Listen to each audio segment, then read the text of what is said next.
Assalamualaikum warahmatullahi wabarakatuh. Kami akan mempresentasikan hasil bahasan dari kelompok kami dengan tema Market Analysis Perusahaan McDonald's. Dengan saya Wirdatul Pateha. Saya Zalfarina Putri Santika. Saya Kiki Gunawanti Hairani Asri. Saya Muhammad Furlan Fadilah.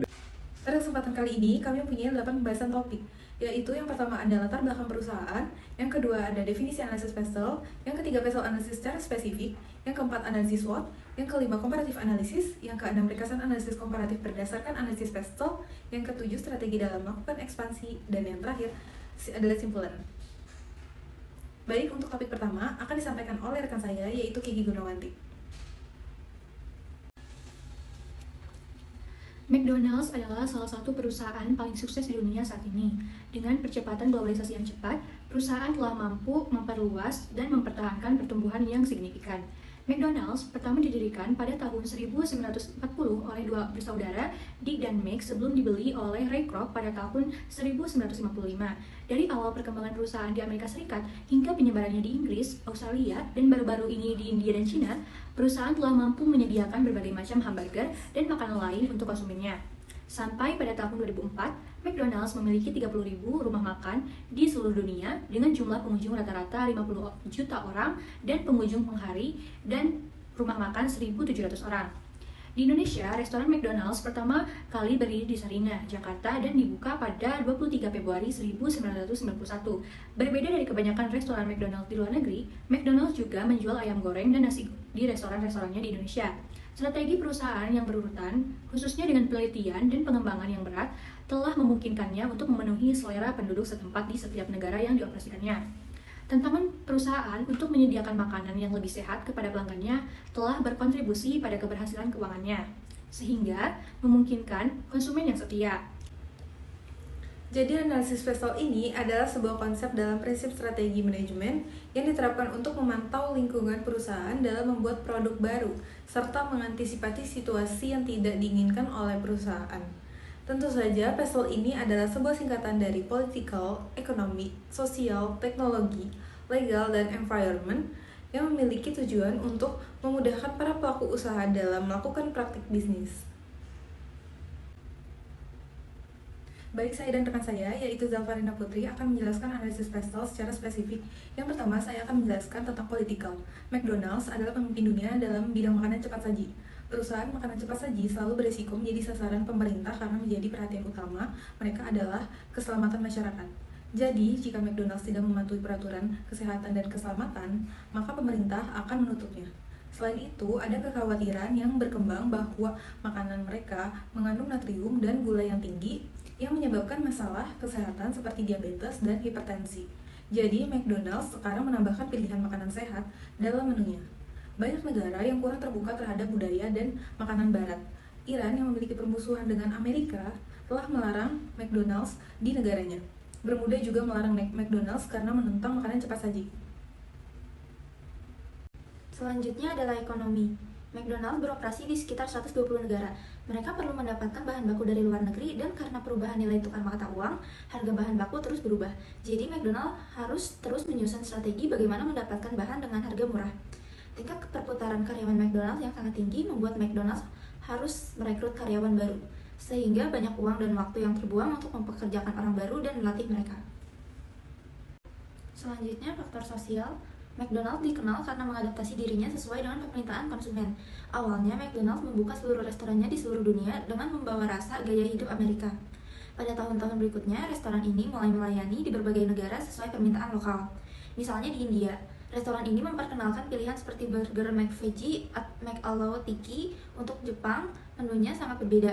Mereka memperkenalkan es krim teh hijau, burger nasi, burger teriyaki, dan burger udang dengan mempertimbangkan rasa dan preferensi orang Jepang. Di banyak negara lain, restoran ini mengubah menunya untuk memberikan cita rasa lokal kepada pelanggannya. Permintaan makanan cepat saji telah meningkat secara signifikan di negara-negara berkembang dengan perubahan gaya hidup masyarakat. Selanjutnya adalah teknologi. Mengikuti perkembangan teknologi yang berubah dengan cepat saat ini, McDonald's terus memperkenalkan teknologi baru untuk meningkatkan layanan pelanggan.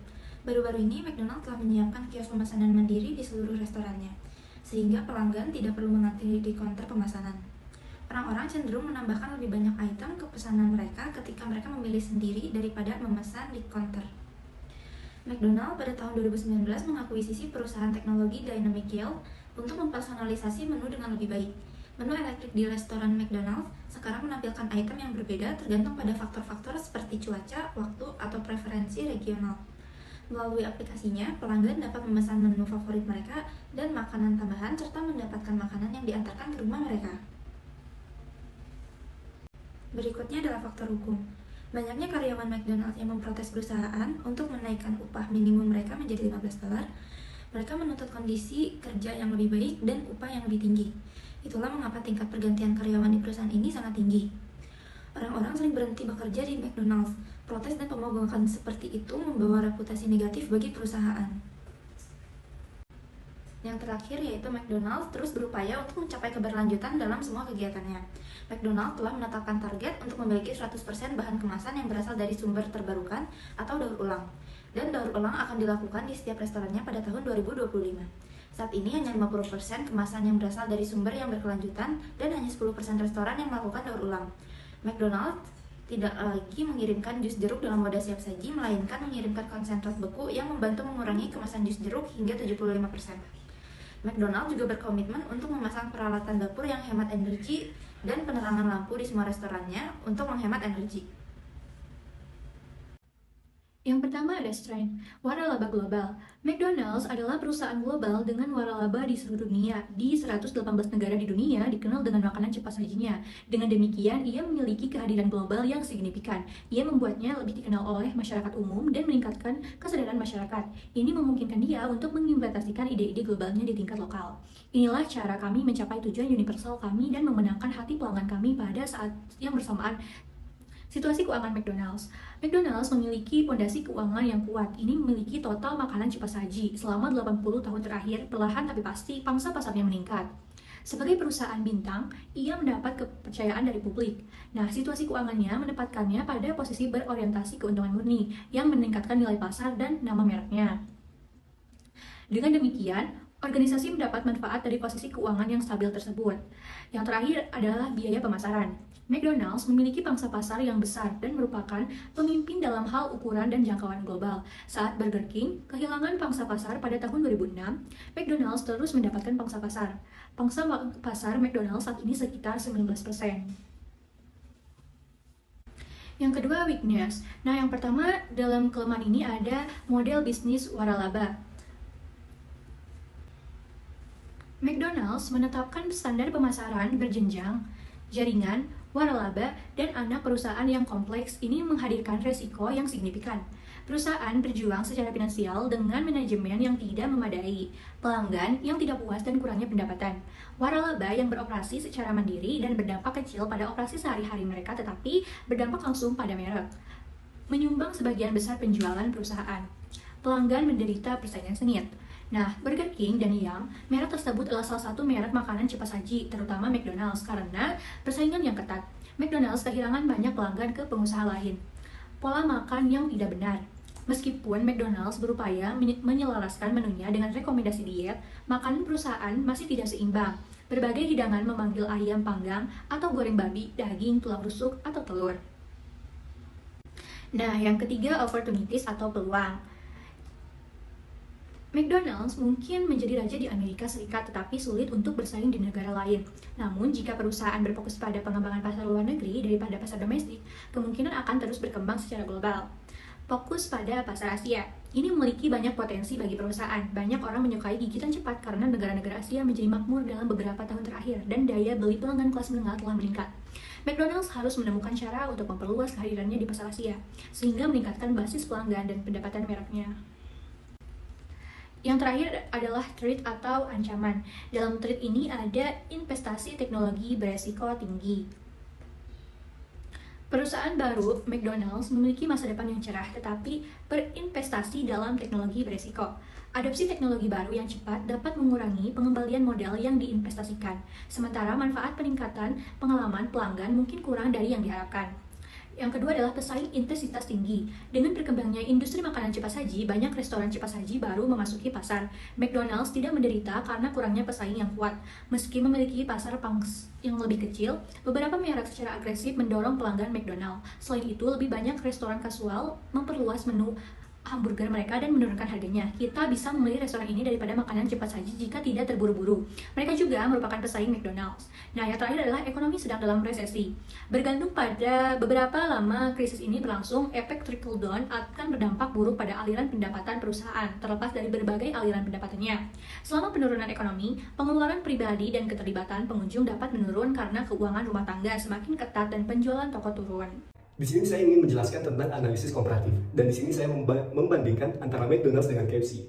Jika McDonald's itu lebih fokus kepada populasi yang lebih muda, dengan adanya tempat bermain serta mainan di dalam makanan yang ditawarkan oleh perusahaan di setiap outlet. Sedangkan KFC itu lebih fokus kepada keluarga yang menjadi sasarannya, dan halayak muda dari setiap kalangan yang ingin mengkonsumsi fast food sehat dan higienis dengan harga yang terjangkau. Ringkasan komparatif berdasarkan Bestol. Berbasis politik itu adalah kebijakan dan program pemerintah mengenai diet dan kesehatan yang mempengaruhi bisnis McDonald's. Tentu saja pemerintah yang lebih ketat dapat menjadi ancaman dan peluang bagi perusahaan McDonald's itu sendiri. Nah, berbasis ekonomi, pertumbuhan ekonomi di negara-negara maju yang stabil adalah peluang bagi McDonald's. Di sisi lain, perlambatan ekonomi Tiongkok itu dapat menjadi ancaman. Akan tetapi, pertumbuhan pasar di negara-negara yang berkembang adalah peluang bagi perusahaan. Nah, kemudian berbasis sosial, tentu saja McDonald's ini harus memperhatikan pandangan masyarakat mengenai makanan cepat saji, khususnya tentang kesehatan dan gizi. Nah, kemudian berbasis teknologi, tentu saja kemajuan teknologi dapat mempengaruhi industri jaringan restoran cepat saji ini. Dan McDonald's ini harus terus memperbarui teknologinya dan sistemnya untuk tetap kompetitif. Nah, kemudian berbasis legal. Tentu saja McDonald's ini harus mempertimbangkan dampak bisnisnya terhadap lingkungan, seperti pengelolaan limbah dan sumber daya alam. Nah, kemudian yang terakhir ialah environmental. Kebijakan dan regulasi pemerintah, seperti perlindungan hak cipta, itu dapat mempengaruhi bisnis McDonald's. Tentu saja, perusahaan harus mematuhi hukum dan peraturan yang berlaku. Nah, di sini ada beberapa rekomendasi strategi perusahaan, yakni McDonald's dalam melakukan ekspansi. Yang pertama ialah melakukan penelitian pasar. Tentu saja ini adalah hal yang mendasar bagi setiap perusahaan, terutama McDonald's dalam melakukan ekspansi. Karena dengan adanya penelitian, McDonald's dapat dengan mudah menentukan langkah-langkah apa yang sekiranya tepat dalam melakukan ekspansi. Kemudian yang kedua, ialah memanfaatkan teknologi. Tentu ini adalah hal yang sangat penting bagi perusahaan, mengingat perkembangan zaman modern ini yang begitu cepat. Sehingga McDonald's harus memanfaatkan teknologi, baik dalam proses produksi hingga proses pemasaran, demi mengikuti perkembangan zaman yang begitu cepat. Nah, yang ketiga ialah menambah produk baru. Kenapa sih McDonald's harus menambah produk baru? Nah, tentu saja jawabannya adalah agar ekspansi yang dilakukan oleh McDonald's ini dapat diterima oleh pangsa pasar yang baru. Tentu saja ini adalah hal yang tidak mudah dilakukan. Oleh karena itu, mengapa pada strategi pertama saya merekomendasikan untuk melakukan penelitian pasar, agar kita dapat meneliti produk-produk apa saja yang cocok untuk mendekati pangsa pasar yang baru ini. Kemudian yang keempat ialah bermitra dengan merek lain. Walaupun McDonald's memiliki nama yang sangat besar dalam dunia F&B, tetapi tidak menutup kemungkinan bagi McDonald's untuk melakukan mitra atau kerjasama dengan merek lain. Kenapa hal ini sangat begitu penting? Tentu saja jawabannya adalah demi menarik pelanggan yang baru. Nah, kemudian yang kelima ialah mempertahankan loyalitas pelanggan. Nah, salah satu cara atau strategi yang bisa digunakan oleh McDonald's untuk menggait kembali hati para pelanggannya adalah dengan kampanye Make Up Your Own Mind. Nah, McDonald's ini menantang publik untuk menanyakan hal-hal yang ingin mereka ketahui tentang McDonald's, dan pihak McDonald's ini akan menjawab semua pertanyaan mereka dengan jujur.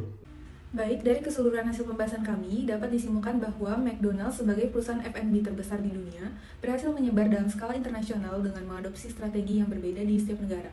Walaupun memiliki ancaman yang sangat serius terhadap McDonald's, tentu perlu pendekatan lain secara progresif dengan membuat pelanggan mendapatkan pengalaman terbaiknya bersama McDonald's. Selain itu, McDonald's juga fokus pada kualitas dan pelayanan yang menjadi perhatian konsumen di seluruh dunia. Baik, simpulan tadi menutup hasil presentasi kami. Terima kasih atas perhatiannya. Kurang lebihnya mohon maaf. Wassalamualaikum warahmatullahi wabarakatuh.